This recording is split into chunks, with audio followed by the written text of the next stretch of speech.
ध्यानाभ्यास के लिए कृपया अपने नेत्रों को बंद कर लीजिए। बाह्य जगत से विमुख होकर अपने सन्मुख रहिए। अनादि से हम ज्ञान भाव में खड़े हैं और अपने सुख के अनुभव से वंचित रहते हैं।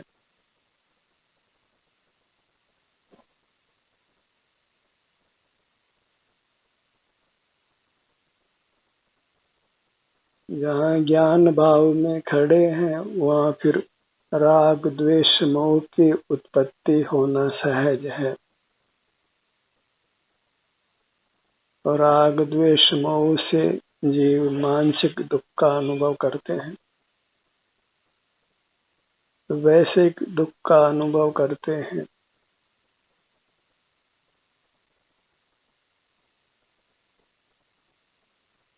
ज्ञान भाव से ये जीव बाह्य जगत से नाता जोड़ता है और अपने सुख से विमुख रहता है, अपने से विमुख रहता है।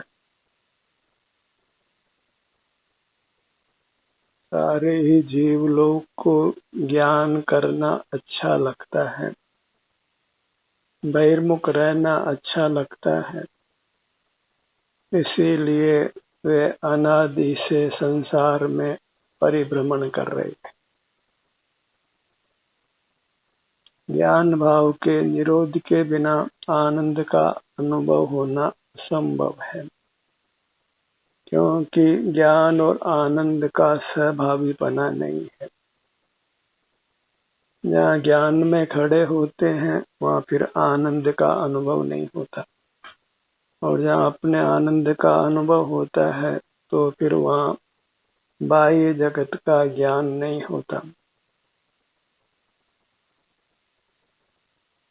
ज्ञान का राग छोड़ना है, तभी हम अपने आनंद को भोग सकते हैं।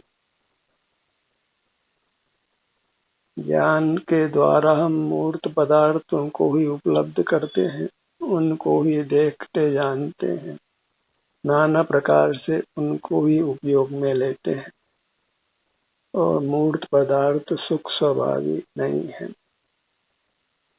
और ज्ञान भाव का निरोध करने पर स्वतः ही हमारी दृष्टि अंतर्मुख होती है और हमें अपने सुख शांति का अनुभव स्वतः होता है।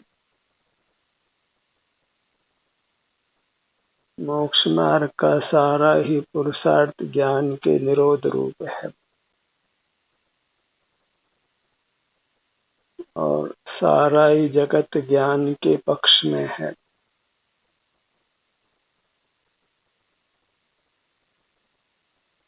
सारे जगत से जो ज्ञान के पक्ष में है उनसे नाता तोड़िए और अपना ही पक्ष करिए। अपना पक्ष वही आनंद का पक्ष है। आप ही केवल आपको आनंद रूप है। बाह्य जगत कुछ भी आनंद रूप नहीं है। न बाह्य जगत हमारा है, न बाह्य जगत के प्रति हमारा कुछ कर्तव्य है। और सभी धर्मों में देशना ज्ञान के ही पक्ष में है। हमें सारे ही जगत से विमुख होना है। कहो तो सारे ही धर्मों से विमुख होना है और अपने को अंगीकार करना है। और अपने को अंगीकार करना वही वास्तविक धर्म है।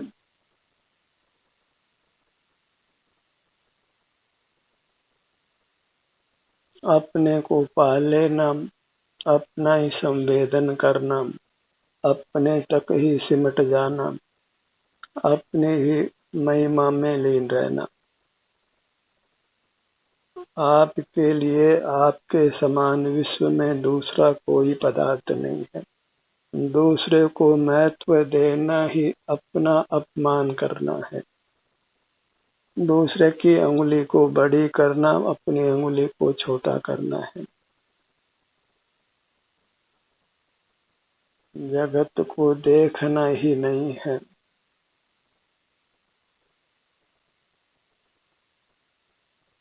तो स्वतः फिर हमको सुख शांति का अनुभव होता है। जब तक हम जगत के देखने जानने रूप रहेंगे तब तक नियम से हम दुखी रहेंगे। कहा भी है, जब तक यह निंद इंद्रिय ज्ञान जीवित रहता है तब तक दुख जीवित रहता है। इंद्रिय ज्ञान के जीवित रहते हुए दुखों को नष्ट करना संभव नहीं है।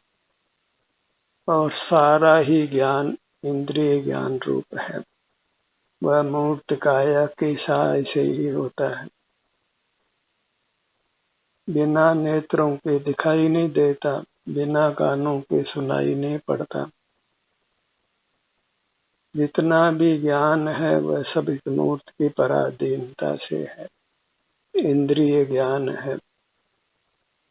और जहाँ पराधीन भाव है वही दुख का अनुभव होता है। अपने अनुभव में अर्थात आनंद के अनुभव में मूर्त काया की या किसी बाह्य पदार्थ की पराधीनता नहीं है। सुख का अनुभव अत्यंत स्वाधीनता से होता है। किसी बाह्य पदार्थ का किंचित भी आश्रय नहीं लेना होता है। सर्व बाह्य आश्रय को छोड़ना होता है।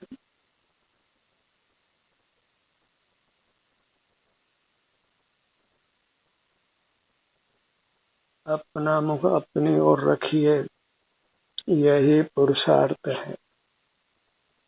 विश्राम की स्थिति में रहिए, क्योंकि मोक्ष मार्ग विश्राम करने रूप है। अपने सन्मुख रहने से ही विश्राम मिलता है। कुछ काय चेष्टा नहीं, कुछ वचन चेष्टा नहीं, कुछ विचार करना नहीं, कुछ इंद्रिय ज्ञान नहीं, कुछ बुद्धि का विलास नहीं। आनंद के भोग को कुछ भी पराधीनता नहीं है, क्योंकि वह आनंद का भोग प्रत्यक्ष होता है, क्योंकि वह अपना ही भोग है। बाह्य पदार्थों का मोह छोड़ने योग्य है। बाह्य पदार्थों का मोह ही मूर्छा है। बहिर्मुखता में मोह खड़ा होता है, उससे हम थकते हैं और रात्रि में निद्रा आती है। और निद्रा वही मूर्छा की स्थिति है। और मूर्छा अर्थात अपने चेतन स्वभाव का नाश करना है। निद्रा की स्थिति में किसी प्रकार हम अपने सन्मुख नहीं रह सकते, अपने उत्तम अतीन्द्रिय सुख को नहीं रोक सकते। और सबसे अधिक मूर्छा वनस्पति कायिक जीवों को है। और वनस्पति काय का सेवन करने वाले जीव उसमें मानव को हिंसा ही नहीं मानते।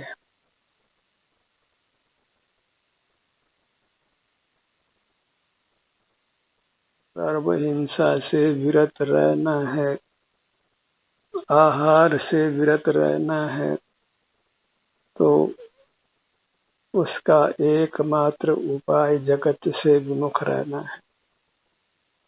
जगत के सन्मुख रहेंगे तो फिर क्षुधा भी होगी, शारीरिक क्षति होगी और उसकी पूर्ति के लिए आहार और निद्रा की आवश्यकता होती है।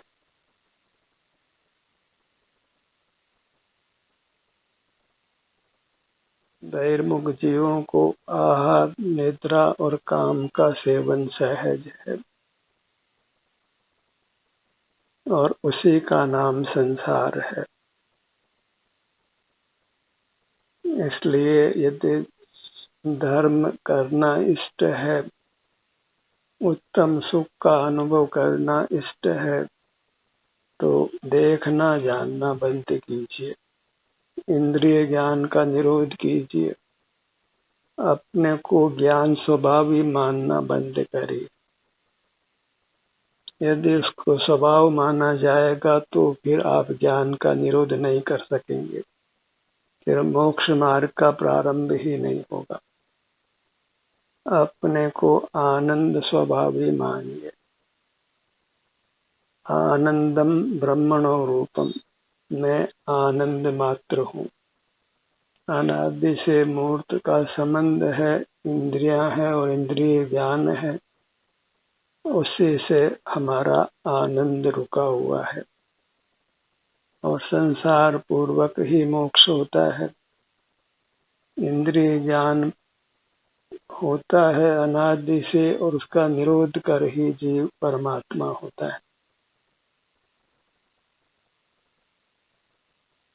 ज्ञान अनादि का है और उसका निरोध कर फिर अनंत सुख की प्राप्ति होती है। ज्ञान की अनादिता है और सुख की अनंतता है।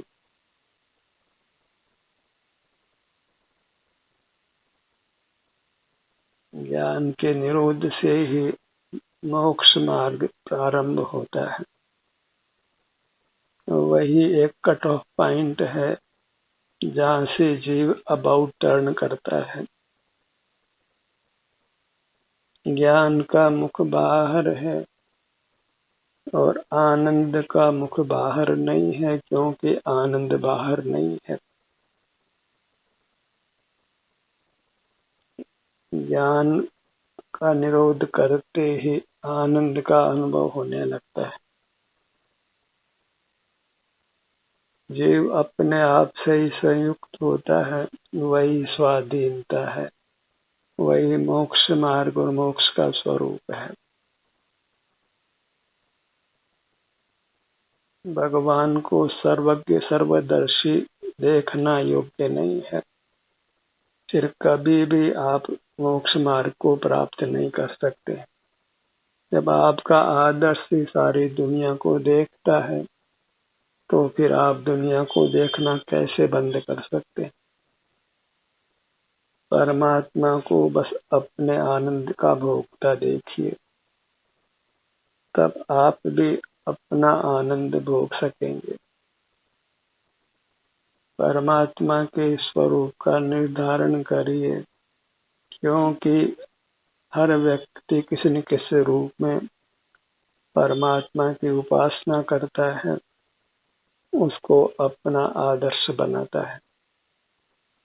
तो आपका आराध्य परमात्मा सर्वज्ञ और सर्वदर्शी नहीं है, वह मात्र आनंद भोजी है, अपने आनंद को भोगता है।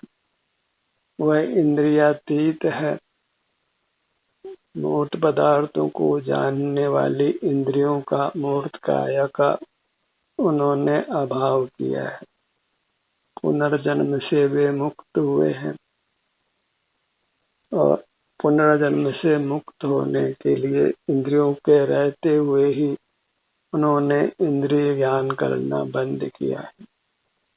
गुप्त रहकर वे अपने सुख निधि को ही भोगते हैं, तभी वे मुक्त अवस्था को प्राप्त हुए हैं, मोह से मुक्त हुए हैं, सर्व आकुलता से मुक्त होकर निराकुल हुए हैं। धर्म की देशना की प्राप्ति बाहर से होना संभव नहीं है। आप अपने पास जाइए और अपने से ही, भीतर से ही आपको सम्यक देशना प्राप्त होती है। दूसरा आपको कोई देशना देने में समर्थ नहीं है। जब अपने से युक्त होकर आप शांति को भोगते हैं तो आपके भीतर से ही यह निर्णय आता है कि मैं अपने आनंद को भोगने के स्वभाव वाला हूँ। जगत को देखना जानना मेरा स्वभाव नहीं है और मेरे शुद्ध स्वरूप में बल का भी कोई काम नहीं है। मैं मात्र आनंद भोजी हूँ। जैसे शुद्ध पुद्गल एक स्पर्श गुण वाला है, हवा में सिर्फ स्पर्श गुण ही पाया जाता है। पुद्गल एक स्पर्श गुण वाला है और जीव एक सुख गुण वाला है और परस्पर बंध कर ही नाना प्रकार के विकार पैदा होते हैं। और ज्ञान भी एक चिद विकार है, बल भी एक चिद विकार है। ज्ञान दर्शन बल ये तीनों ही जीव के चिद विकार हैं, स्वभाव नहीं है। तो मूर्त के संबंध से ही जीव में उत्पन्न होते हैं। उद्गल में भी परस्पर बंध करके ही रस गंध और वर्ण उत्पन्न होते हैं। अन्यथा शुद्ध परमाणु एक स्पर्श गुण वाला है। इस प्रकार शुद्ध जीव एक आनंद गुण वाला है, अपने शुद्ध स्वरूप में केवल आनंद है और हमें आनंद ही चाहिए। तो फिर शुद्धता प्रकट करना है और शुद्धता प्रकट करने के लिए मूर्त पदार्थों को, बाह्य जगत को देखना जानना बंद करना है। ज्ञान के निरोध से ही ध्यान होता है और ध्यान होना अर्थात आनंद होना। ज्ञान करना बिल्कुल जरूरी नहीं है, उसका निरोध करना जरूरी है। आनंद का अनुभव करना ही जरूरी है और उस अनुभव का ही दूसरा नाम ध्यान है। आनंद का अनुभव कहें या ध्यान कहें, ध्यानाभ्यास कहें, वह सब एकार्थक है। ध्यान करना अर्थात शांति को, आनंद को भोगना। बाह्य जगत से मुख मोड़ने से ही हम आनंद भोजी होते हैं और केवल निर्देश देने के लिए ही ये कहा जाता है कि अपना मुख अपनी ओर कीजिए। अन्यथा बाह्य जगत से विमुख होने पर, बाह्य जगत को देखना जानना बंद करने पर स्वतः ही अपने आनंद का भोग होता है। परस्पर के निर्देश के लिए ही एक देशना होती है। अपने को अपने सन्मुख रहने का कहा जाता है। अपने में उपस्थित रहिए, अपने में स्थित रहिए। उपस्थित का अर्थ ही अपने में स्थित होना है। उप शब्द निकट के लिए है। अपने में स्थित रहना वही उपस्थित रहना है और वही स्वस्थ रहना है। अपने मूर्त को ही परमात्मा की मूर्त मानिए। जीवों को देव दर्शन का आग्रह बहुत रहता है। बाह्य किसी को आदर्श मानकर उसका दर्शन करना का एक अभिप्राय जीवों को रहता है, मानो कोई दूसरा ही उनको दुखों से मुक्त कर देगा। पर दूसरा कोई हमें न दुखी करता है न सुखी करता है। हम अपने करने से ही सुख दुख पाते हैं। स्वयं किए जो कर्म शुभाशुभ फल निश्चय ही वे देते। करे आप फल दे अन्य तो स्वयं किए निष्फल होते। दूसरा सुखी दुखी करता है तो कर्म व कर्म फल का सिद्धांत झूठा होगा। फिर हम सर्व पाप करेंगे और कोई हमें सुखी करेगा और हम बिल्कुल निष्पाप रहेंगे और कोई हमें दुखी करेगा। तो मैं सुखी करता हूँ, दुखी करता हूँ, मैं परोपकार करता हूँ, कोई मेरा उपकार करता है, ऐसे पराधीन चिंतन को छोड़िए। जगत को परोपकार करने का बहुत पक्ष रहता है और वह सब बहिर्मुखता के कारण है और वह परोपकार का पक्ष मिथ्या रूप है, क्योंकि उसमें जीव बहिर्मुख रहता है। दया दान के सर्व परिणाम मोक्ष मार्ग से बाहर हैं। दया दान अपने को ही किया जा सकता है। हम ही अपने सन्मुख होकर अपने पर दया करते हैं, अपने को सुख का दान देते हैं। अपने ध्यान को अपने सिर के भाग पर लाइए।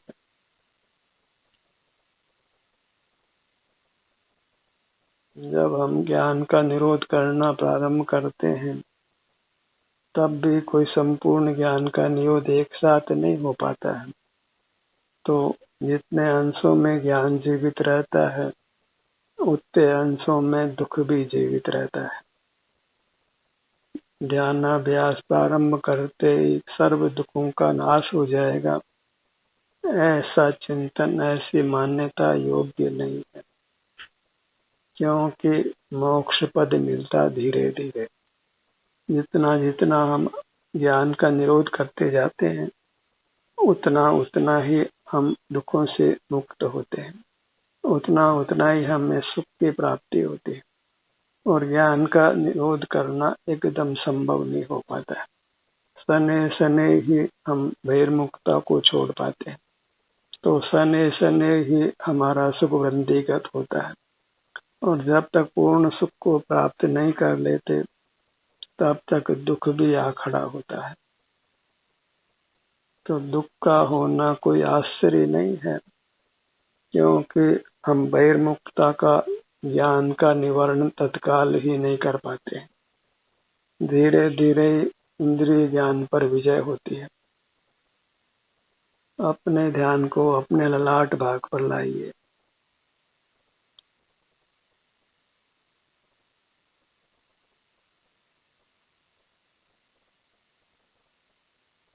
मोक्ष मार्ग में आने पर भी हमको जब तक मोक्ष नहीं हो, तब तक दुख सहन करने के लिए तैयार रहना है और मोक्ष पथ को छोड़ना नहीं है।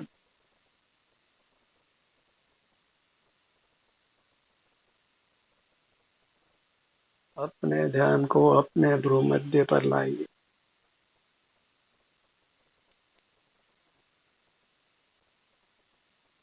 भूतकाल में भी जो जो मोक्ष मार्ग पर चले हैं, उनको मार्ग में चलते समय नाना प्रकार के दुखों की प्राप्ति हुई है, और क्रम क्रम से ही वे दुखों से निवृत्त होते हैं। क्रम क्रम से ही सुख में वृद्धि होती है, और एक समय दुखों से सर्वथा मुक्त होकर शाश्वत सुख को पा लेते हैं। इसके मूल में एक स्वाश्रय है, बहिर्मुखता का निरोध करना है, इंद्रिय ज्ञान को बुरा जानना है, अपने को ज्ञान स्वभावी नहीं मानकर आनंद स्वभावी मानना है। अन्यथा तो जानते रहिए और सोचते रहिए, विचार करते रहिए, खोपड़ी ही मारते रहोगे, अपने आनंद का अनुभव नहीं कर पाओगे, विश्राम नहीं पा सकोगे। ज्ञान से विरत होना ही विश्राम पाना है। ज्ञान के साथ ही मानसिक विकल्प होते हैं, वचन चेष्टा होती है, काय चेष्टा होती है, और ज्ञान का निरोध करने पर विचारना भी बंद होता है, वचन चेष्टा भी बंद होती है, बुद्धि विलास भी बंद होता है, काय चेष्टा भी बंद होती। मोक्ष मार्ग इन सब क्रियाओं के निरोध रूप है, वह अपने स्वरूप में ही विश्राम करने रूप है, अपने आनंद को भोगने रूप है। अपने ध्यान को अपने दोनों नेत्रों पर लाइए।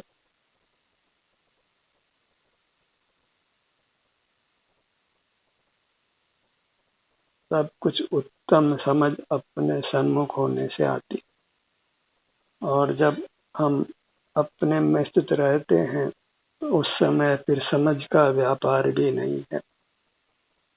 वह समझ उत्पन्न होती है, पर वह समझ भी आनंद के अनुभव से भिन्न ही है।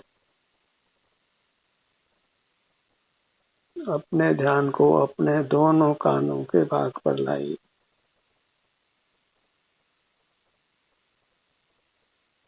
कर्ण युगल,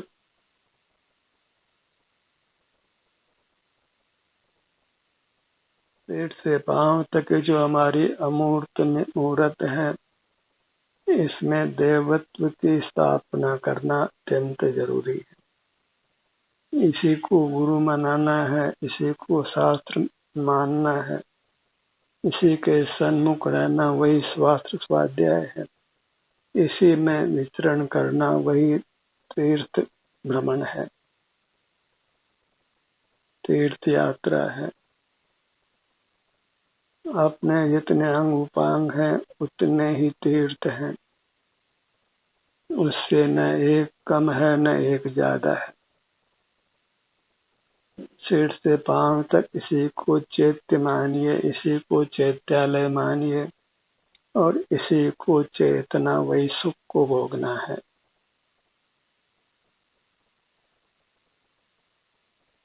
अपने ध्यान को अपने दोनों नथनों पर लाइए।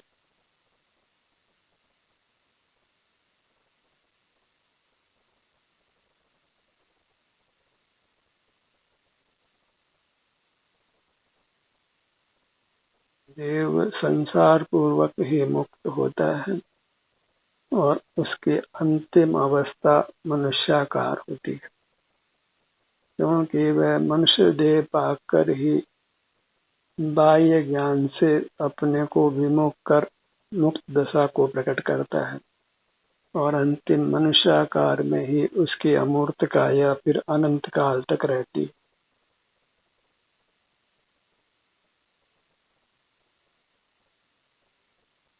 अपने ध्यान को अपने मुख पर लाइए। दोनों होठों का भाग, हर भाग की संवेदना का हर्षपूर्वक अनुभव करना है, क्योंकि वह अनुभव ही मोक्ष मार्ग नाम पाता है। उससे भिन्न कोई मोक्ष का मार्ग नहीं है, सुख का मार्ग नहीं है, कोई धर्म नहीं है। अपने ध्यान को अपने जिह्वा भाग पर लाइए। ऊपर तालू का भाग, अपने ध्यान को अपने सीने के मध्य में हृदय स्थान पर लाइए।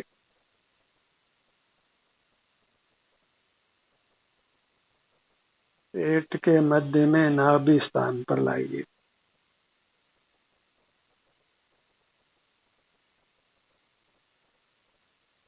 पीठ का भाग, दोनों भुजाएं, दोनों पैर, दोनों हाथों से दोनों पैरों से हम काय चेष्टा करते हैं। हाथ पर हाथ धरिए, पांवों पर पांव रखिए और हाथों से और पांव से चेष्टा बंद करिए, तभी आप परमात्मा दशा को प्राप्त कर पाएंगे। ध्यान का ये सत्र यही समाप्त होता है। आपकी सहभागिता के लिए धन्यवाद।